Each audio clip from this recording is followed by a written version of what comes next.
Hello बच्चों, let's read a given question. The question says two identical spring of constant K are connected in series and parallel as shown in the figure. A mass is M is suspended from them. The ratio of the frequencies of vertical oscillations will be option A given at 2:1, option B 1:1, option C 1:2, option D 4:1. So जो key concept we need to remember is the time period of particle performing SHM or oscillation we can say. So time period of S H M. Basically S H M भी एक oscillation का ही type है. Simple form of oscillation is simple harmonic motion. ठीक है. सो यहाँ पे अगर क्वेश्चन में हम टाइम पीरियड की बात करें तो टाइम पीरियड का जो एक्सप्रेशन एक्चुअली हम लिखते हैं it is 2 pi by omega and omega for S H M performing particle is under root k/m. So result हमें मिलता है m/k.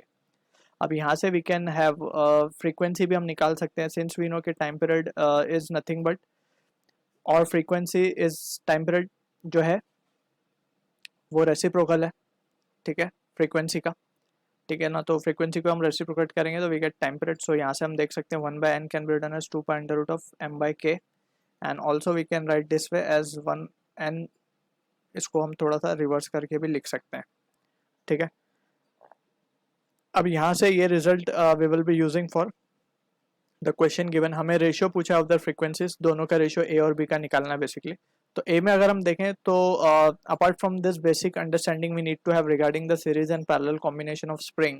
सो सीरीज में स्प्रिंग का वी कैन से जो के इक्वलेंट हम लिखते हैं that is k1 + k2 simple. And parallel के लिए जब k1 + k2 नहीं 1/k1 + 1/k2 इस तरीके से हम इसका कॉम्बिनेशंस निकालते हैं एंड मल्टीपल स्प्रिंग्स को ऐड करते जाएंगे.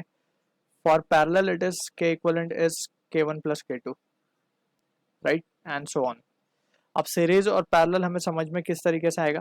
सीरीज में वी कैन सी कि जब भी फोर्स अप्लाई होगी सो वो दोनों ही स्प्रिंग में या जितनी भी स्प्रिंग कनेक्टेड है सब में अगर सेम फोर्स लग रही है so in that situation we will say it has to be series. So यहाँ पे हम लिखेंगे फोर्स इज सेम. अब हम समझेंगे भी इसको किस तरीके से. और यहाँ पे हम ये याद रखेंगे कि एक्सटेंशन या फिर एलोंगेशन इज सेम.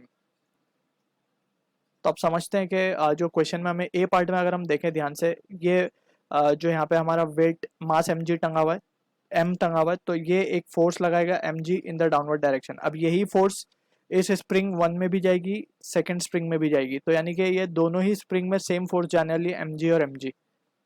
ठीक है. तो in this situation we will say अगर हम ये पॉइंट कंसिडर करेंगे तब भी वो स्प्रिंग में फोर्स यहाँ इस पॉइंट पे भी फोर्स क्या एम जी नीचे की तरफ लग रही होगी.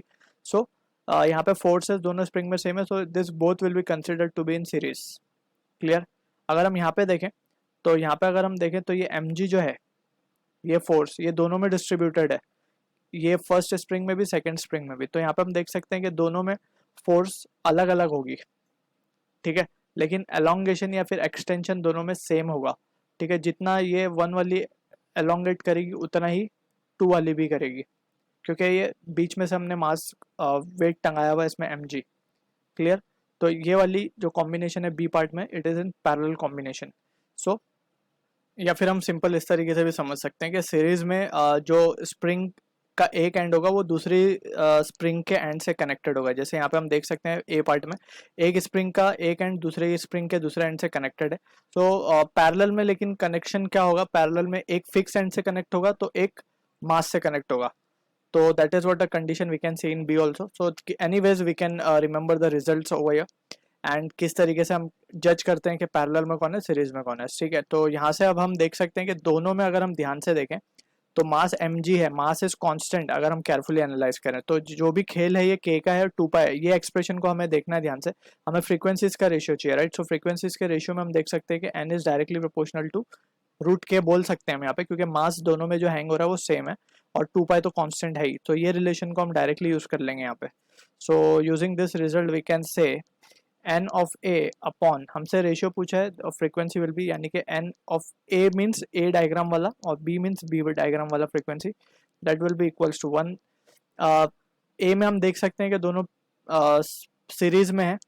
तो सीरीज में जो हम निकालेंगे के इक्वलेंट इट विल बी अगर दो स्प्रिंग के लिए हम देख सकते हैं तो दो स्प्रिंग के लिए हम क्या लिखेंगे के इक्वलेंट को 1/k1 या फिर 1/k + 1/k इस तरीके से लिखा जाएगा. और to be rather we can say कि इसको हम क्रॉस मल्टीप्लाई करने करके डायरेक्टली k/2 लिख देंगे। और यहाँ पे जो नीचे आएगा ये 2k आएगा। अब यहाँ पे हमने ये कैसे लिखा k/2, उसको हम देख सकते हैं यहाँ पे कि 1/k equivalent will be equals to 1/k plus 1/k। अब इसको ये हो जाएगा बेसिकली 2/k, ठीक है। तो k इक्वलेंट क्या आ जाएगा हमारे पास k/2। तो इस तरीके से सीरीज का और पैरेलल का तो सिंपल है, डायरेक्टली ऐड कर दिया। सो k से k कैंसिल, सो 1/4 हो गया, 1/4 का रूट लेंगे तो 1/2। So this is the answer for the question जो कि मैच हो रहा है ऑप्शन सी के साथ। I hope you understood the solution. All the best.